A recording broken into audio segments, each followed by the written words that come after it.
اب ہم پڑھیں گے جناب شاہ نواز قریشی صاحب کا مضمون عابد سہیل، ماہنامہ کتاب سے کھلی کتاب تک۔ عابد سہیل کی بنیادی شناخت ایک افسانہ نگار کی حیثیت سے ہے، اگرچہ انہوں نے اپنا کیریئر ایک صحافی کے طور پر شروع کیا تھا۔ پہلے وہ روزنامہ قومی آواز سے منسلک رہے، پھر انگریزی روزنامہ نیشنل ہیرالڈ سے وابستہ ہو گئے۔ بلکہ حقیقت یہ ہے کہ نیشنل ہیرالڈ کے ایڈیٹر ایم چلپت راؤ انہیں قومی آواز سے ہیرالڈ میں کھینچ لائے تھے۔ اس کے علاوہ انہوں نے لکھنؤ سے ایک ادبی ماہنامہ کتاب بھی جاری کیا۔ اس کی اشاعت 12 سال سے زیادہ عرصے تک جاری رہی۔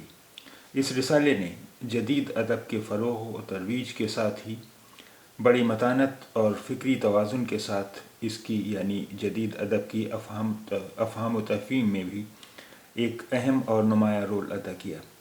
اگرچہ نظریاتی طور پر عابد سہیل بائیں بازو کے آدمی تھے اور ترقی پسند تحریک سے بھی جڑے رہے، لیکن ان کا رویہ اور انداز فکر کبھی انتہا پسندانہ نہیں رہا۔ ایک ترقی پسند ناقد نے کبھی کہا تھا کہ جو ترقی پسند نہ ہو وہ جدید کیسے ہو سکتا ہے، اور جو جدید نہ ہو وہ ترقی پسند کیسے ہوگا۔ عابد سہیل کا نقطہ نظر بھی غالباً یہی رہا، اس لیے وہ ترقی پسندی اور جدیدیت دونوں کے معاملے میں کبھی انتہا پسندی کا شکار نہیں ہوئے، بلکہ بڑی حد تک وہ پروفیسر آل احمد سرور کی طرح لبرل بھی رہے، جبکہ سرور صاحب کے ہی لفظوں میں اس انتہا پسندی کے دور میں لبرلزم کو میانہ روی کہہ کر مطعون کیا جاتا ہے۔ بعض ترقی پسندوں کی جانب سے عابد سہیل پر اعتراضات بھی کیے گئے اور کہا گیا کہ وہ کنفیوزڈ ہیں، لیکن حقیقتاً ایسا نہیں ہے۔ سیاسی اعتبار سے وہ ہمیشہ بائیں بازو کے رہے، لیکن ادب میں وہ ترقی پسندوں اور جدیدیوں دونوں کی انتہا پسندی کا ساتھ نہیں دے سکے۔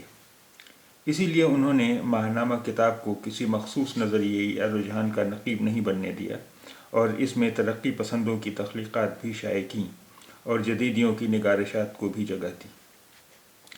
ماہنامہ کتاب کے مدیر کی حیثیت سے وہ تخلیقات کا انتخاب بڑی سختی سے کرتے تھے، اگرچہ کتاب میں ان کا نام مدیر کی حیثیت سے نہیں چھپتا تھا، لیکن حقیقتاً وہی اس کے مدیر بھی تھے اور پبلشر بھی۔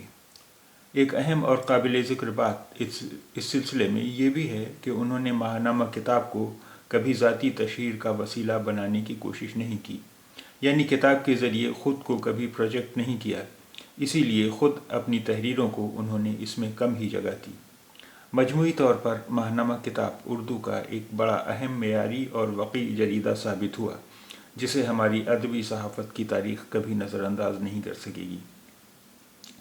جہاں تک عابد سہیل کے افسانوں کا تعلق ہے، ان کے کئی افسانوی مجموعے شائع ہو چکے ہیں، لیکن یہاں ان کے افسانوں پر گفتگو مقصود نہیں ہے، مگر افسانوی ادب کی تنقید کے سلسلے میں عابد سہیل نے جو کام کیا ہے وہ فکشن کی تنقید کے عنوان سے کتابی شکل میں منظر عام پر آ چکا تھا، اور یہ بات یہاں بڑے اعتماد کے ساتھ کہی جا رہی ہے کہ ان کی یہ کتاب یعنی فکشن کی تنقید ان کے افسانوی مجموعوں پر بھاری ہے، کیونکہ فکشن کی تنقید میں انہوں نے جس منطقی انداز میں، جس مدلل طریقے سے افسانوی ادب پر گفتگو کی ہے، اس طرح اس سے پہلے اس سلسلے میں کبھی کوئی بات نہیں ہوئی، نہ اس انداز میں کبھی کچھ لکھا گیا۔ انہوں نے افسانوی ادب کی عملی تنقید کو بلا شبہ ایک راہ دکھائی اور افسانوی ادب کی تنقید کے اصول متعین کرنے کی کوشش بھی کی۔ چنانچہ فکشن کی تنقید کو اگر افسانویات یعنی افسانوی ادب کی بوتقہ کہا جائے تو غلط نہ ہوگا۔ اس کتاب میں بھی عابد سہیل کی نثر اور ان کے مخصوص اسلوب تحریر نے جادو جگایا ہے، چنانچہ یہ کتاب بھی قاری کو بالکل افسانوی ادب کی طرح باندھ لیتی ہے، اور پڑھنے والا موضوع خشک ہونے کے باوجود کہیں بور نہیں ہوتا۔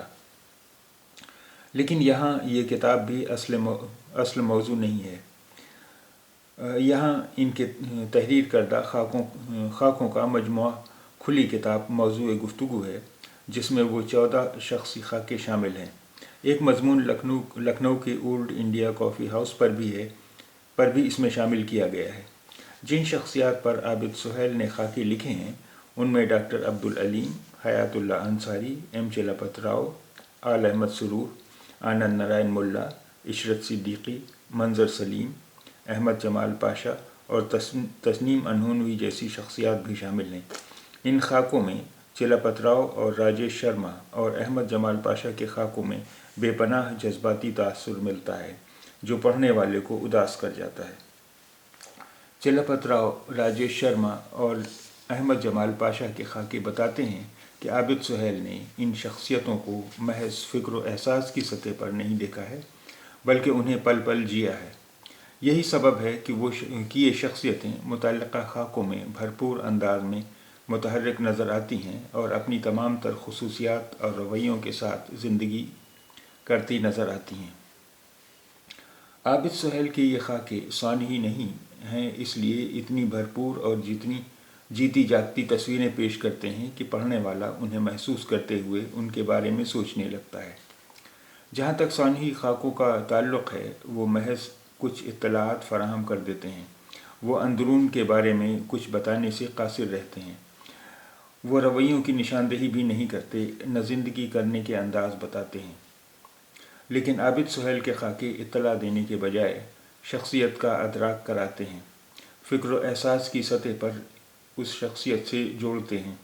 جہاں تک عابد سہیل کی زبان اور اسلوب کا تعلق ہے، انہوں نے ان خاکوں میں اپنے افسانوی اسلوب سے بھرپور فائدہ اٹھایا ہے، بلکہ اگر یہ کہا جائے تو غلط نہ ہوگا کہ ان کا افسانوی اسلوب ان کے افسانوں سے کہیں زیادہ ان خاکوں میں جادو جگا گیا ہے، اسی لیے یہ خاکے افسانوں سے زیادہ دلچسپ اور بھرپور ہو گئے ہیں۔ زبان بھی عابد سہیل نے بڑی خوبصورت لکھی ہے، حالانکہ وہ خوبصورت زبان کے بالکل قائل نہیں ہیں، یعنی زبان کے حسن کو وہ کوئی چیز نہیں مانتے۔ ان کے مطابق زبان وہی اچھی اور برمحل ہوتی ہے جو موضوع سے ہم آہنگ ہو اور افسانے میں کردار اور اس کے ماحول کے مطابق ہو۔ عابد سہیل زبان کی خوبصورتی کے قائل نہ ہونے کے باوجود خود بڑی خوبصورت زبان استعمال کرتے ہیں، ان کی نثر بھی بڑی پختہ اور شگفتہ ہوتی ہے۔ کھلی کتاب کے دو خاکوں کی متعلقہ شخصیات سے ان کی وابستگی عقیدت کی حد تک پہنچی ہوئی نظر آتی ہے۔ یہ خاکے ڈاکٹر عبدالعلیم، ایم چلپت راؤ سے متعلق ہیں۔ ان میں ڈاکٹر عبدالعلیم کے خاکے کو معروضیت نے خاصے کی چیز بنا دیا ہے، بالکل اسی طرح جس طرح جذباتیت نے ایم چلپت راؤ والے خاکے میں بے پناہ تاثر بھر دیا ہے۔ یہ شخصیتیں اپنی علمیت، بالغ نظری، اپنے آدرشوں اور نظریات کی بنا پر اس قدر مثالی تھیں کہ آج کے موقع پرستی اور مفاد پرستی کے عہد میں ان کی حیثیت افسانوی ہو گئی ہے۔ ان کے رویے، ان کا طرز عمل اور زندگی کرنے کے ان کے انداز ایسے تھے جن کی آج کے معاشرے میں کوئی گنجائش نظر نہیں آتی، بلکہ آج کا ہمارا معاشرہ ایسے افراد کو دانش مند تسلیم کرنے سے ہی انکار کر دے گا، کیونکہ آج کامیاب زندگی کے پیمانے ہی کچھ اور ہو چکے ہیں۔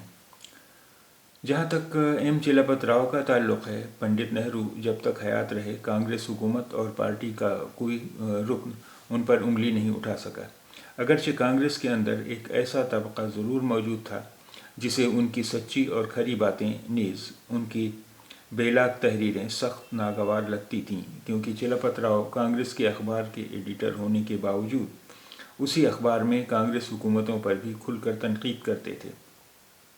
اپنے ایک اداریے میں انہوں نے اس وقت کی ریاستی حکومت پر جو تنقید کی تھی، اس پر اس وقت کے وزیر اعلیٰ نے پنڈت نہرو سے ان کی شکایت بھی کی تھی، لیکن جیسا کہ عابد سہیل نے متعلقہ خاکے میں لکھا ہے کہ پنڈت نہرو نے یہ کہتے ہوئے کہ نیشنل ہیرالڈ کے معاملات میں مداخلت نہیں کر سکتا، انہیں خاموش کر دیا تھا۔ لیکن پنڈت نہرو کے انتقال کے بعد چلپت راؤ کے ساتھ بتدریج جو سلوک ہوا اور ان کی ناقدری کا جو سلسلہ شروع ہوا، اس کی پوری روداد عابد سہیل نے اس خاکے میں بے کم و کاست بیان کر دی ہے۔ اس خاکے میں چلپت راؤ کے آخری لمحات کی تصویر کشی جس انداز میں ہوئی ہے وہ پڑھنے والے کو اداس کر جاتی ہے۔ عابد سہیل نے لکھا ہے، دہلی کی کسی سڑک کے کنارے ایک معمولی ڈھابے میں 26 مارچ 1983 کو ایک لمبا چوڑا شخص داخل ہوا۔ بینچ پر بیٹھ کر اس نے چائے مانگی۔ ذرا سی دیر میں چائے آ گئی، 2-3 چسکیاں لیں تھوڑی دیر بعد ڈھابے کا ملازم پیالے اٹھانے آیا تو اس میں آدھی سے زیادہ چائے باقی تھی، لیکن پینے والا جا چکا تھا۔ اس ڈھابے میں یا آس پاس کوئی ایسا نہ تھا جو انہیں پہچانتا ہو۔ کچھ لوگوں نے مل کر یہ بھاری بھرکم جسم ایک کھڑی چارپائی پر ڈال دیا۔ پولیس آ گئی، اس کے پاس بھی شناخت کا کوئی ذریعہ نہ تھا۔ تھوڑی دیر بعد اخباروں کے دفتروں کے تار کھڑکھڑائے گئے، فوٹوگرافر آ گئے، ان میں بھی کوئی ایسا نہ تھا جو ان کو پہچانتا ہو۔ آخر ایک سینئر رپورٹر نے انہیں پہچان لیا، یہ ایم چلپت راؤ تھے۔ ایک پتا نہ کھڑکا، ایک جوان صحافی کی آنکھ نم نہ ہوئی۔ خاکے کا اختتام بڑے افسانوی انداز میں ہوتا ہے، جس کا بھرپور جذباتی تاثر خاصی دیر کے لیے المناک سوچوں میں گم کر دیتا ہے۔ اس خاکے کا اختتامیہ پیراگراف اس طرح ہے: پس پردہ رہ کر کام کرنے والوں کا ہمیشہ یہی انجام ہوتا آیا ہے، اور آج جب لمحہ گزراں کو آنکھوں ہی نہیں ذہنوں سے اوجھل ہوتے دیر نہیں لگتی، اور جب ایسے گڑے مردے اکھاڑ کر جو اپنی زندگی میں بھی زندہ نہ تھے دیواروں پر سجائے جا رہے ہیں، ایم چلپت کو بھلا کیوں یاد رکھا جائے؟ اس میں فائدہ ہی کیا ہے؟ چلپت راؤ پر یقیناً بہت کچھ لکھا گیا ہوگا اور انگریزی میں ہی لکھا گیا ہوگا، لیکن جس تخلیقی نثر میں بے پناہ تخلیقی رچاؤ کے ساتھ عابد سہیل نے یہ خاکہ اردو میں لکھا ہے، اس طرح شاید ہی کسی نے لکھا ہو، یا شاید ہی کوئی لکھ پائے۔ اسی طرح راجیش شرما سے متعلق خاکہ بھی جذباتی تاثر سے بھرپور ہے۔ راجیش شرما اتر پردیش کے محکمہ اطلاعات و رابطہ عامہ میں جوائنٹ ڈائریکٹر کے عہدے پر فائز تھے، اور انہوں نے لکھنؤ کی OCR بلڈنگ کی 10ویں منزل سے چھلانگ لگا کر خودکشی کر لی تھی۔ راجیش شرما محض سرکاری افسر نہیں تھے، وہ ہندی کے شاعر بھی تھے۔ ان کی نظموں کا ایک مجموعہ بھی شائع ہو چکا ہے۔ وہ فنون لطیفہ کے زبردست رسیا تھے، خاص طور پر موسیقی، اور وہ بھی کلاسیکی موسیقی پر تو جان دیتے تھے۔ نوشاد اور دلیپ کمار کے مداح بلکہ پرستار تھے۔ اس کے علاوہ وہ انتہائی نفاست پسند اور شائستہ انسان تھے۔ وہ مقرر بھی بہت اچھے تھے۔ ادبی جلسوں اور نشستوں میں بہت سنبھلے ہوئے انداز میں، بڑی متانت اور توازن کے ساتھ بڑے مؤثر ڈھنگ سے اظہار خیال کرتے تھے۔ وہ محکمہ اطلاعات کے ہندی ماہنامہ اتر پردیش کے خاصے عرصے تک ایڈیٹر بھی رہے۔ ان کی ادارت میں اس رسالے کے متعدد خصوصی شمارے شائع ہوئے، جن میں پریم چند لکھنؤ اور قومی ہم آہنگی سے متعلق شمارے خاص طور سے قابل ذکر ہیں۔ ان خصوصی نمبروں سے ان کی نفاست پسندی بھی ظاہر ہوتی ہے، اور ان کی خوش مذاقی اور ذوق جمال بھی، اس کے ساتھ ہی ان کا صحافتی معیار اور طریقہ کار بھی۔ اس کے علاوہ انہوں نے اتر پردیش کی تہذیب و ثقافت، یہاں کے مخصوص فنون لطیفہ کے ارتقاء، یہاں کی زبانوں اور ان کے ادب، نیز فنکاروں کے بھرپور تجزیے پر مبنی ایک ضخیم کتاب بھی ہندی میں ترتیب دی تھی۔ اس کے لیے بڑے قلمکاروں سے مضامین لکھوائے تھے۔ یہ کتاب انہی کی ادارت میں محکمہ اطلاعات کی جانب سے شائع ہوئی تھی۔ لیکن وہ کون سے حالات تھے، وہ کون سا کرب تھا جس نے ایسی البیلی اور انوکھی شخصیت کو خودکشی کرنے پر مجبور کر دیا؟ یہ سوال ہنوز تشنہ جواب ہے، اور اب کس کو فرصت ہے جو اس سوال کا جواب تلاش کرے؟ اس کے علاوہ اس میں فائدہ ہی کیا ہے؟ یہ بھی عجیب بات ہے کہ راجیش شرما کے بہت قریبی لوگوں یا ہندی حلقوں میں کوئی ایسا بھرپور مضمون یا خاکہ نہیں لکھ پایا جیسا عابد سہیل نے اردو میں لکھ دیا۔ احمد جمال پاشا سے متعلق خاکہ بھی بہت متاثر کن ہے۔ اس میں پاشا سے عابد سہیل کے والہانہ لگاؤ کی بھرپور عکاسی ملتی ہے۔ یہی نہیں، 1950 کی دہائی کے لکھنؤ اور لکھنؤ یونیورسٹی کا ماحول اس میں متحرک نظر آتا ہے۔ عابد پشاوری سے متعلق خاکے میں بھی خاکہ نگار ان سے جذباتی تعلق مؤثر انداز میں اجاگر ہوا ہے۔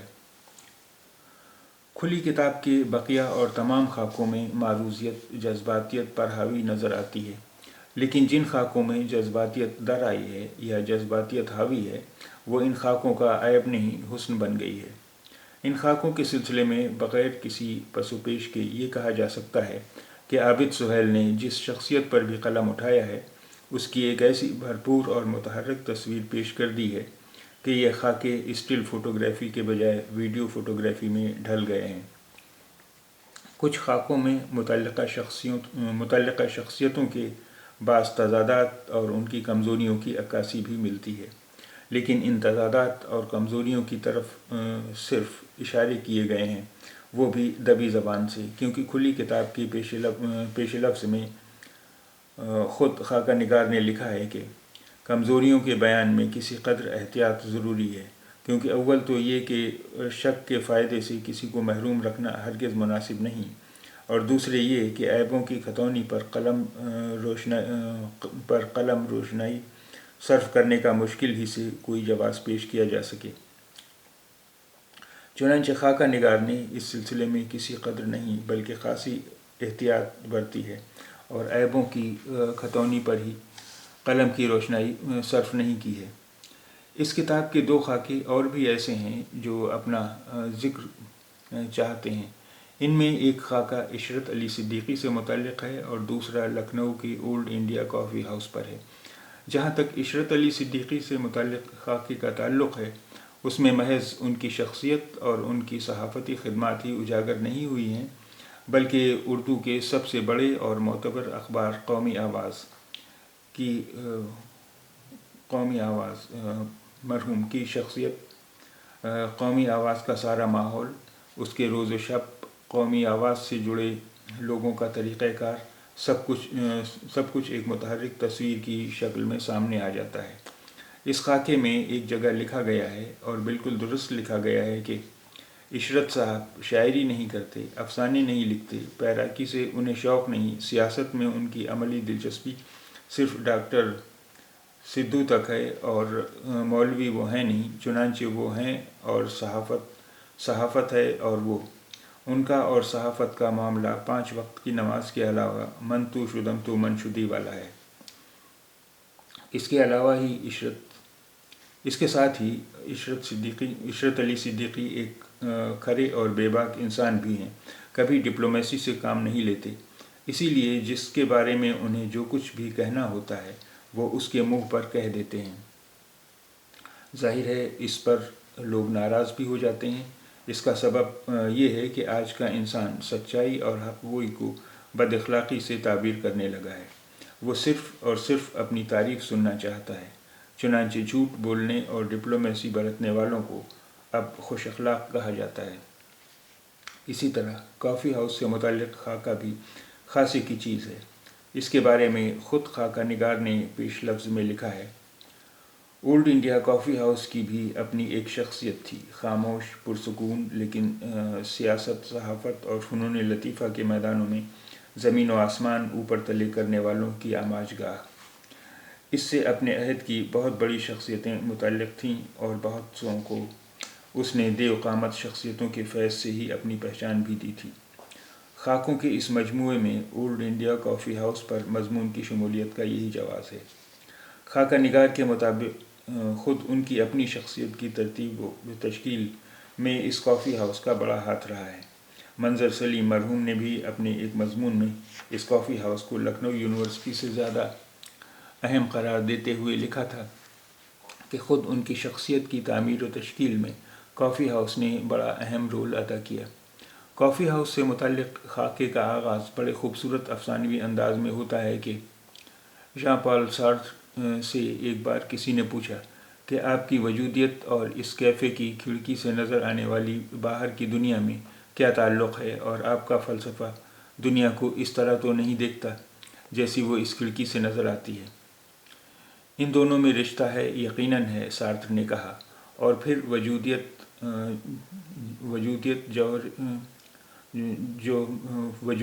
جوہر پر وجود کے تقدم اور مابعد طبیعیات کی لامعنویت پر خاصی دیر تک اظہار رائے کرتا رہا۔